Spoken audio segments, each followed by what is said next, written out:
US and Iran reach preliminary agreement to end war. That is the clean headline. It sounds like a door closing. It sounds like the adults finally entered the room, shook hands, lowered the temperature, and saved the world from another Middle Eastern furnace. Markets believed it instantly. Oil fell. The dollar softened. Stocks breathed again. But look at the trapdoor under that sentence. The nuclear question, the reason this entire crisis was sold to the public, was not solved before the signing. It was pushed into a 60-day corridor of future talks. The war gets a signature first. The nuclear comes later. That is not a settlement.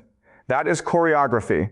The press wants you to ask whether Trump forced Iran to sign. That is the wrong question. The better question is colder. Why would Washington accept a document that ends hostilities before it locks down the nuclear file? If the nuclear program was the fire, why was the fire alarm turned off before anyone inspected the basement? I want you to hold one image in your mind. A theater stage. On the front curtain, Trump stands under bright lights and declares victory. Iran stands beside him, bruised but not broken. Behind the curtain, technicians are still arguing over the wires, the fuel, the exits, and the explosives. The audience sees peace. The system sees leverage. This is what I call the sequencing trap. In normal diplomacy, you negotiate the core concession first, then you sign the political document. In coercive diplomacy, you pressure the adversary until the core concession becomes unavoidable. But in this case, the sequence appears inverted. The political de-escalation arrives first. The nuclear concession is deferred. That inversion matters, because sequencing is power. The side that controls the order of events controls the pressure clock. If Iran must dismantle first, Washington owns the clock. If Washington must de-escalate first, Tehran owns the pause. The signature is not just ink. It is a transfer of time. And time is strategic oxygen. Look at the public story. The Strait of Hormuz reopens. The U.S. blockade on Iranian ports is lifted. Military operations are halted across fronts, including Lebanon. A formal signing is set in Switzerland. Markets price it as relief because markets do not ask moral questions. Markets ask one thing: will the oil move? Now, look at the hidden arithmetic. Hormuz is not a romantic symbol. It is a valve. Roughly 1/5 of global oil and LNG flows can be affected by instability around that corridor. When that valve tightens, every government from Washington to Tokyo feels it through fuel prices, shipping insurance, inflation expectations, and voter anger. This is why the headline peace deal is too small. What happened in Geneva or around Geneva is not merely diplomacy. It is a demonstration that energy geography can outrank military momentum. A carrier group can project force. A missile battery can punish targets. But a choke point can threaten the price of everything. Trump understands television better than most presidents. He knows the power of the signed paper, the handshake, the phrase, "great settlement." He said the strait would open as soon as the deal was signed, and that sentence was built for cameras. Simple, strong, immediate. A sentence that turns geopolitics into a door handle. But simplicity is where the trick hides. The more theatrical the sentence, the more you should inspect what it leaves outside the frame. Outside the frame sits enrichment. Outside the frame sits the uranium stockpile. Outside the frame sits sanctions sequencing. Outside the frame sits the question of whether Iran's strategic architecture was defeated or merely paused. And here is the first contradiction in the matrix. If the war was fought to stop Iran from approaching nuclear capacity, then the deal should begin with nuclear limits. Instead, the reports say nuclear negotiations follow during the ceasefire window. That means the central advertised objective becomes a future agenda item. The banner says victory. The footnote says pending. I do not want you to miss the psychological move. When leaders cannot sell the substance, they sell the sequence. They make the order of events feel like progress. First silence the guns, then reopen the strait, then calm the markets, then begin technical talks. Each step sounds reasonable. Together, They move the hardest question into the fog. The second contradiction is the market reaction. Oil dropped more than 4% after the agreement, and risk assets rallied. That tells you what the global financial machine cared about in real time. Not democracy, not moral clarity, not even non-proliferation first. It cared about whether energy panic would become inflation panic. This does not mean markets are evil. It means markets are honest in a way political speeches are not. A politician says, "We defended security." A market says, "We avoided an oil shock." The gap between those two sentences is where the real story lives.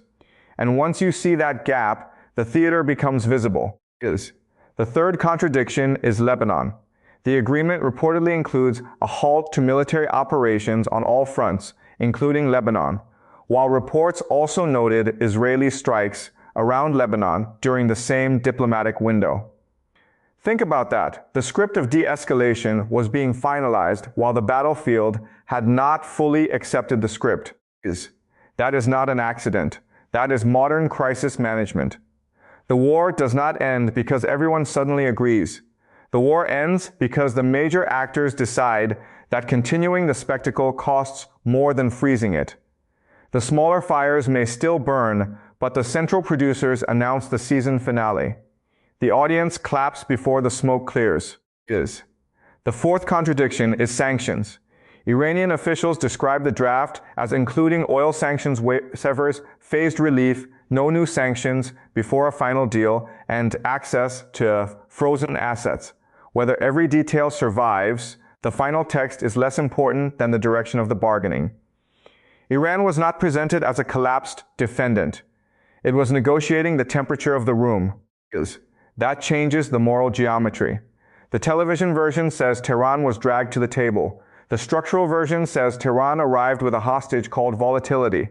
Not a hostage in the human sense. A systemic hostage, oil flows, regional fronts, enrichment ambiguity, proxy pressure. These are bargaining chips that do not need applause. They only need to exist. And this is why the victory claim must be handled carefully.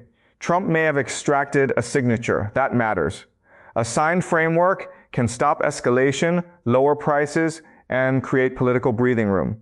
But extracting a signature is not the same as extracting surrender. One is optics. The other is architecture. The distinction is everything. The mainstream press often fails here because it narrates geopolitics like a courtroom drama. Who lost? Who looked strong? Who blinked? But states do not always blink. Sometimes they swap burdens. Washington may have reduced immediate oil risk. Iran may have preserved negotiating space.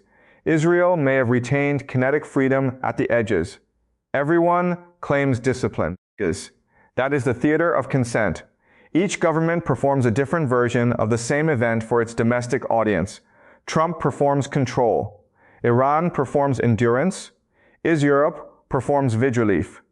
Markets perform rationality. The citizen is invited to believe these performances are contradictory, but they are often mutually useful. The genius of the performance is that every side gets a sentence. Trump gets, "I ended the war." Iran gets, "We did not surrender the nuclear file before talks." Markets get, "The strait is reopening." Allies get, "The crisis is contained." Nobody gets the full truth, because the full truth is too structurally embarrassing. Here is the strongest opposing argument, and it deserves respect. Ending the shooting before solving the hardest issues can be intelligent statecraft. Wars are not seminars. You do not always settle the deepest dispute while missiles are flying and oil markets are convulsing. A ceasefire first can prevent miscalculation and create a safer table. That argument is rational. But here is what that argument cannot explain. If the ceasefire is merely a bridge to nuclear settlement, why are the earliest concrete concessions linked to blockade relief, straight reopen sanction sequencing rather than verified nuclear rollback? A bridge normally points toward the destination. This bridge appears to begin by removing pressure from the side that still owe the hardest answer, that still owes Allah. The defense will say pressure can be restored later, perhaps. But restored pressure is not the same as continuous pressure. Once oil prices fall, ships move and leaders claim peace, restarting coercion becomes politically more expensive. The first act creates expectations. Expectations become constraints. Constraints become handcuffs disguised as diplomacy. That is why the 60-day window matters. 60 days sounds short to a citizen. It is 2 billing cycles. It is a summer news arc. But in strategic terms, 60 days is enough to reposition narratives, rotate assets, harden sites, divide allies, lobby legislatures, and force the next crisis to look like someone else's provocation. You should also watch the language around uranium. Dilution, removal, destruction, verification, and on Iranian soil are not technical footnotes. They are different strategic universes. If uranium leaves the country, Washington can sell control. If it is diluted inside Iran, Tehran can sell sovereignty. If verification is weak, both sides can sell fiction. The entire deal may therefore operate like a pressure release valve. It does not remove the machine. It stops the machine from exploding today. For politicians, that can be enough. For television, that is definitely enough. But for history, a pressure release valve is not peace. It is a rented silence. I am not telling you the deal is fake. That would be too easy, and easy cynicism is just another costume. The deal may reduce immediate danger. It may save lives. It may reopen shipping. It may prevent a wider regional spiral. Those are real outcomes. But real outcomes can still be embedded inside strategic manipulation. The deeper issue is that the public was sold one hierarchy of priorities, while the agreement seems to reveal another. The public hierarchy was nuclear threat first, everything else second. The operational hierarchy appears to be oil flow first, de-escalation second, nuclear architecture later. That is not a small difference. That is the skeleton of the whole event. In the next 48 to 72 hours, watch the first signal.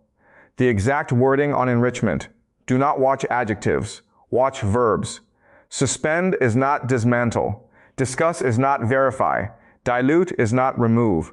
The future of the deal will be hidden inside verbs small enough to pass under a headline. Watch the second signal. Shipping behavior around Hormuz. Politicians can announce reopening in one sentence, but insurers, tanker operators, and energy traders vote with risk models. If ships move normally, the market believes the valve is stable. If ships hesitate, the signature is weaker than the ceremony. Watch the third signal, Israeli and Iranian proxy behavior around Lebanon, Iraq, Syria, and the Gulf.